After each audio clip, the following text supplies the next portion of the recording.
So now we move on to Jupiter, second to last of the outer planets. Very important. Jupiter and Saturn are two of the most important planets in the chart because they are the furthest out in orbit from the sun, and they take a very long time to move through the zodiac. And so their influence carries a lot of weight.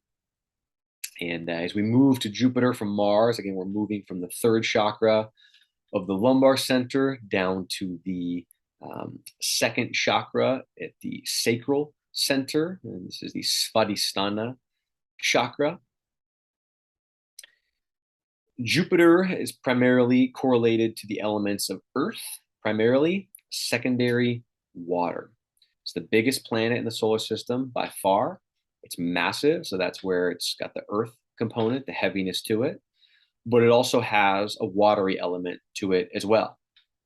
And so in this respect, it would be the most reflective in the chart of Kapha dosha. Kapha, Jupiter is the most Kapha.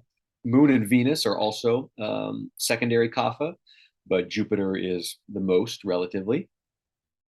And so as such, again, revisiting, Kapha dosha and Ayurvedic qualities, Jupiter is reflective of those energetics. So it would have more of a heavy nature, cold, possibly tending towards sluggish, ness or congestion. But Jupiter is sattvic, very, very, very, very sattvic. One of the most sattvic. It's right up there with the sun. But unlike the sun, Jupiter is a natural benefic, and it's the most benefic out of all the planets, out of all the benefics. And so in this respect, Jupiter is really the highest for bestowing grace and those benefic type of expansive energetics. The sun, technically takes us a little bit more into pure consciousness, but Jupiter is right up there with it. And again, it's just very sattvic, very benefic.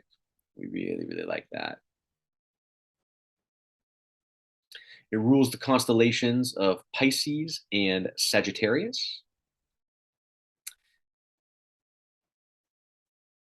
You kind of see the water in Pisces. Sagittarius is a fire sign, which you really don't see as much of in Jupiterian energetics. But those are also mutable signs, which we'll get to later. The sign section, just for awareness, though. One cool thing about Jupiter, we could have done this with all the planets. Every single planet has a name in Sanskrit, and then obviously we translate it into English. But Jupiter is the most important one to emphasize the planetary name, which is Sanskrit word guru, Guru, guru. One person would say guru, G, you are you, like good, you are you, G, you are you, be you.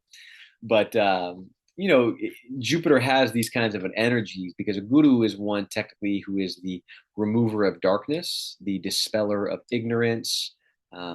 It's that which brings us from darkness to light, that which provides us with wisdom.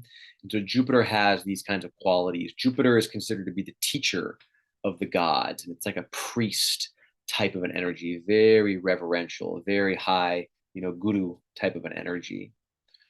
So this is important because if we look at Jupiter in the chart and you have a good Jupiter, oh my gosh, it can be monumental. And when people go into their Jupiter periods, typically it's a period of massive, grace, wisdom, prosperity, abundance, giving, teaching. There's all Jupiterian energy. It's this really beautiful energy that often catapults people, especially in a spiritual sense. And Jupiter is very connected to Dharma. And again, Dharma is this term of eternal truth and righteousness and harmony. So Jupiter is the significator of Dharma, which is what so much of what this whole system of astrology is about, aligning us with the flow of Dharma, with the flow of life. Because when we're in the flow of life, when we're in the flow of Dharma, that's when we experience prosperity. It's when we experience blessings and wisdom. It's when we're at our most selfless, because we're doing what we're supposed to be doing, that only we were designed to do in a certain way. So Jupiter is very, very representative of all these different qualities.